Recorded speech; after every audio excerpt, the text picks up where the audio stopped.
things is the level of cooperation that we are providing to the Bureau of Criminal Investigation. And I want to let people know with absolute certainty that all of the information that we had and the data that we had relevant to this incident was turned over to BCI. All footage, all of our evidence was turned over to BCI. I believe we also provided or are providing BCI with the audit logs for that footage so that they can trace exactly who had access to it and anything that was done. We want to make sure that this is a completely above board process. I believe the process of providing information to BCI began the night of the incident. I think that there may have been some video transmitted to BCI early morning, August 30th. And then that was the beginning of our process to transmit this body cam footage to BCI. Took place that day and the next, which then continued to September 3rd. And there were some, this may be where some of the confusion arose, but there was some issue with their system in downloading some of the video that we uploaded. And BCI needed to come in person to retrieve a thumb drive because of the size of the files. And that was done on September 6th. So I want to make sure everybody knows that Cleveland Heights takes this extremely seriously. We know the gravity of this situation, and we are striving to be a model, both in this region and nationwide, for how we respond to these types of incidents. And our response is to be open and transparent, obviously, with the state law enforcement officials that are conducting this investigation, but also with the people of Cleveland Heights. And that's why our first inclination was to talk directly to the people, obviously, with the help of these press outlets here. There are certain things right now that we don't know here at the City of Cleveland Heights, and that is because of our dedication to taking this out of our own hands and determining not to investigate this ourselves. Clearly, this is not a job for us to investigate, and turning this over to BCI to investigate. But the result of that is that there are some questions that we can't answer. And I know that again, is no comfort. I wish that we were at a point where we could speak confidently about the truth of the situation already. And we are not. We're not there yet. I would like for Christian's family to have answers. I want those same answers. And we need to go through this process in order to find those answers. And I guess with that, I'd like to open it up if anybody has any questions. From the body camera that was released this morning, what were your thoughts? Again, and I said this in the last conference that we did. I think that it's dangerous for me to have a real conclusion about what occurred from what I was able to see on that body camera footage. I know that the footage that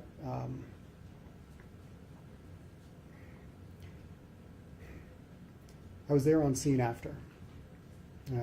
I showed up afterward, and I saw what happened after, and clearly I wasn't there before and I wasn't there during. I don't know that I can make a confident declaration of what my thoughts might be based on that particular body cam footage, and I'm sorry that I cannot do that. And a follow-up to that, then, that's been their frustration why the press conference was held today. They want all of the body camera released. Yeah. Is that what you're asking for as well? And when might that become? This is what I'm hoping for too. And so, you know, the body camera footage that we supplied to BCI is unredacted, untouched. the body camera that we would supply publicly needs to go through a process through our law department to be redacted, to remove the, a variety of things, including the images and identities of minors that might be caught in any of that body cam footage. And so those multiple and many gigs of data need to be taken through the law department. And this is something that they are undergoing now. We released some to the family last week. And I think that's going to be how we pursue this, is that we'll provide the family with the footage that we can release initially, and then we'll provide it to everybody else who's requested it. And I believe they're diligently going through the process of redacting and checking and making sure that we're not releasing something that we are legally obligated to protect. We don't want to do this in a way that leaves us in a place where we've done something wrong with the footage. And that's our primary concern. But our concern, as I said before, our primary concern is being as open and transparent as we can about this and providing no unnecessary delays. And I want to make sure everybody knows that any delay in releasing any of this footage, this is why we're doing it sort of in a rolling way. We're trying to get through each of the files and redact them and then provide them in a running basis so that we can provide things in an ongoing way and not delay. But actually, I do want to get to just one last point. I recognize the urgency, and I don't think that the family is being impatient. That's not a word that can describe this. And so I want to let them know as well that I appreciate them coming here today. And because they can't know how we're working, they can't know how we feel about this. And so it is completely appropriate for them to come here, hold our feet to the fire, and make sure we're doing things the right way. We will be releasing more of that footage, I believe. I've been assured, this week. And so I'm obviously my desire is to provide that to the family first, and then provide it to all others who've requested it. But I want them to know that I don't in any way believe that it's wrong for them. I think it's absolutely appropriate for them to come and make sure that we're doing what we need to be doing. And I want to let them know that I believe we need to be releasing this as well. And I'm pushing for that too. Mayor, was a crisis intervention team an option in this case, and was one called to negotiate? So as many of you may already know, we just recently put in place a first call program. It's a co-responder model that we have expanded from the model in Shaker Heights, and we have mental health professionals who can work with police in order to attempt a different way of resolving certain calls that come in, whether it's substance use calls or mental health crises. And I don't want to get ahead of people who are actually doing this investigation, and I know that I don't have the expertise, in this role as mayor to determine after the fact, whether some other mechanism should have been done on the ground. But I will say this: my hope and my goal for our first call program is to build up the trust of the community over time, and create opportunities for having advanced communication and connection with residents in our city who may be undergoing mental health crises or may have substance use problems, and create those connections ahead of a situation like this so that we can avoid well in advance situations like this as they occur. Now, I don't know that in this particular circumstance, I don't know that would have been of assistance in this particular set of circumstances.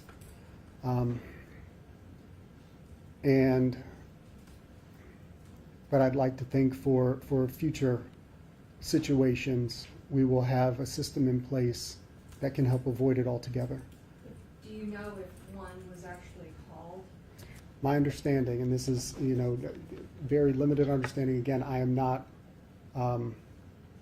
sort of participating in directly the investigation that BCI is doing. And so there are things that I don't want to get ahead of that investigation and make that investigation more difficult. I know that officers arrived on the scene, and one of the things that they were expecting to do and preparing for was bringing in a negotiator to see if they could resolve this in a different way, and the circumstances of the situation changed.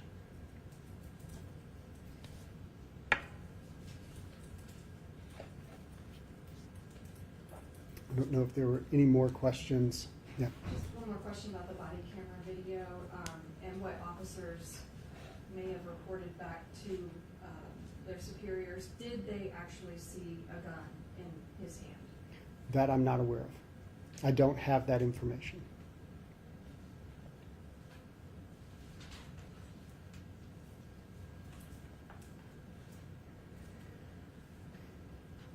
Okay. I think just as a sort of a final statement here, I do want to say again to the family and to the people of Cleveland Heights that this was a tragedy, and we recognize the gravity of this situation, and we are doing everything that we can to be cooperative with this investigation. And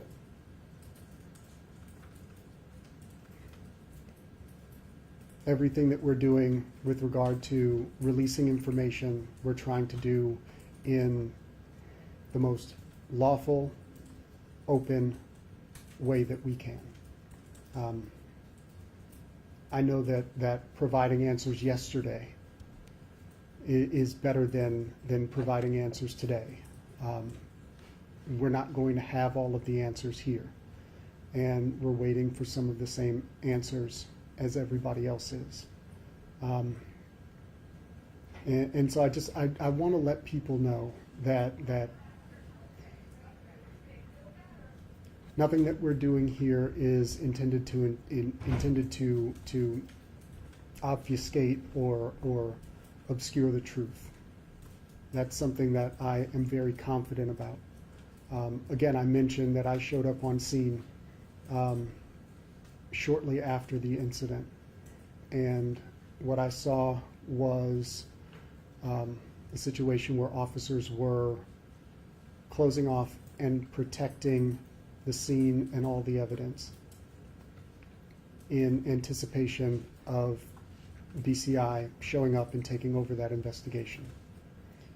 And I want to let everybody know that that was the officer's intention. That was the officer's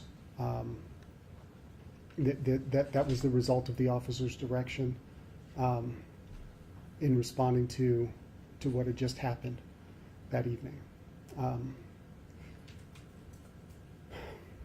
I know that as time goes on, there will be people who will make assumptions about the intention of the city and of the officers. And I don't know that there's a lot that we can do to stop that.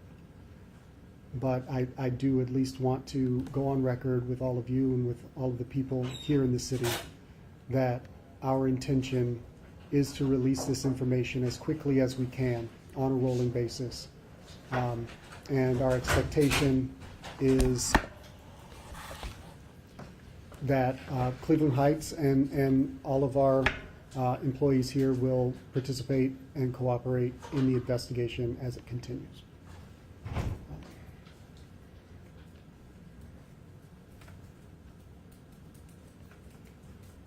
I don't know if you've just joined us. We've sort of gone through a little bit here, but if you have any questions that you'd like to ask, you can feel free to do so. Yeah, Mayor, can you just start with kind of what you're here to talk about right now? Well, we've sort of begun already, but I'll provide a little bit of a recap. And I just, the first thing, and I think your viewers should know, the first thing on our minds and the most important thing is Christian Thomas's family and our sensitivity to what they're going through right now. And I can't pretend that I could put myself in their shoes. I wouldn't presume.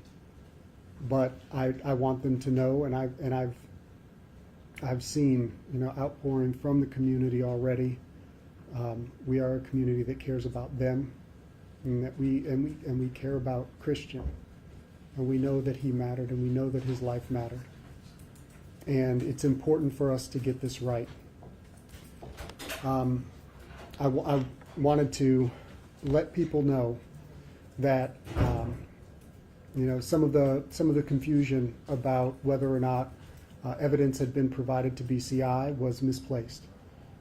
We did indeed provide, starting as early as I believe the evening of the incident, we started to provide BCI with footage.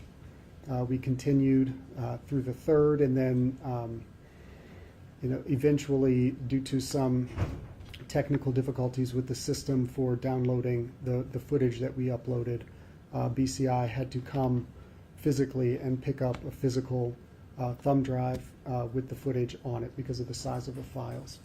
And that took place on the 6th of September. We are also providing BCI with the audit logs for that footage so that they can see exactly who accessed it, how it was accessed. Because we want to make sure that this investigation is completely above board. We want to make sure that whatever the results of the investigation are, that we can trust them, and that the people of Cleveland Heights can trust them. And so that is our goal right now. Our primary goal is to make sure that our participation in and cooperation with BCI in this investigation is without concern. Yeah. And then 2 follow-up questions. Does BCI have all of the body cam footage, and when will the family be able to see all the body cam footage? BCI has all of the body camera footage. Again, as I stated, we attempted to upload beginning, I believe, the night of the incident, began to tried again, I believe, on September the 3rd, and there were some issues with their system handling that much data. Ultimately, BCI came and retrieved physically all of the body camera footage from CHPD. And we've released, and we will continue this process of releasing on a rolling basis as we process, you know, as per our legal requirements, process the body camera footage and remove those things, redact those things related to the images, identities of minors, and those sorts of things that need to be redacted for public provision of that footage. We will be releasing to the family first, as we did with the footage that we released to the press. We released it to the family first on Saturday, on Friday, and then to the press. And we'll be doing that in an ongoing way as the footage is redacted according to our legal requirements. We'll be providing them to the family, and then after that we'll be providing it to everyone who has requested it. So what do you make of the family and the family's attorneys saying that they can't get to full truth or justice until they've seen all the footage? Well, my goal is to get them all of the footage. That is my goal. My goal is to get them all of the footage, and we will do that. You know, our goal is exactly what theirs is, to get to the truth. And providing them with that footage is extremely important to me personally. So, you know, I'm pushing to get that job done, and it is it requires a diligent, you know, approach. You have to work through each of those files and ensure that you are doing it the right way, so that we're not releasing something that we are not, you know, legally allowed to release. And so I want to get the family that footage too, and we will. And then we'll be providing it to everybody else who's requested it. But again, I want to make this very, very clear. We provided every single bit of footage to the Bureau of Criminal Investigation, unredacted, untouched, and provided them with the audit logs so that they can guarantee that. Is there any update on the employment status of the 3 officers that fired during the exam? My last understanding is that they were on administrative leave pending this investigation. That's all for me. Thank you, sir. Okay. First you said, you guys sent in the videos to BCI on the 30th, then you said the 29th. Is there a specific? So my understanding, and obviously I'm not the one sending the video, so I'm relaying this, but my understanding is that some footage was sent that evening. I believe on the 30th, I believe on the early morning in the 30th. But that wasn't the complete set of footage. They attempted to send footage through a particular system that they would send it electronically, and the size of the files wouldn't allow. There was some sort of error that they encountered in the process of providing that footage. And I believe ultimately they attempted to do it the last point on the 3rd of September. After trying to resolve whatever the errors were, ultimately BCI had to come and physically retrieve those files on a physical thumb drive because the size of the files was causing some difficulty with their system, and they were not able to download what we uploaded. In the body cam video, the officer was like, he kept saying he had to go get his rifle. Did he have a department issue gun on him and he went to get a rifle, or what was, do you know the? I don't know the answer to that specific question. I'm sorry about that. Could you quickly pronounce your name for me? It's Sure. not gonna be right. The first name is pronounced Khalil, and the last name is Sarin. Thank you. Sure.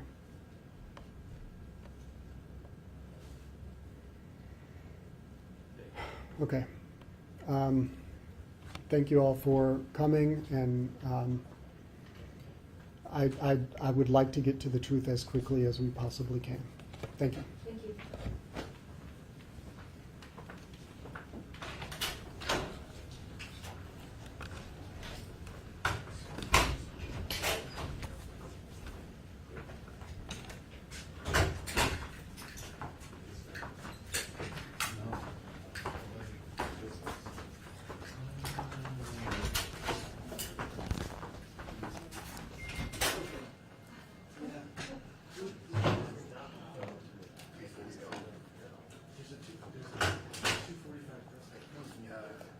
What he said was that they started turning stuff over to DCI on the 29th at the scene, and the footage went to 30. We have work on getting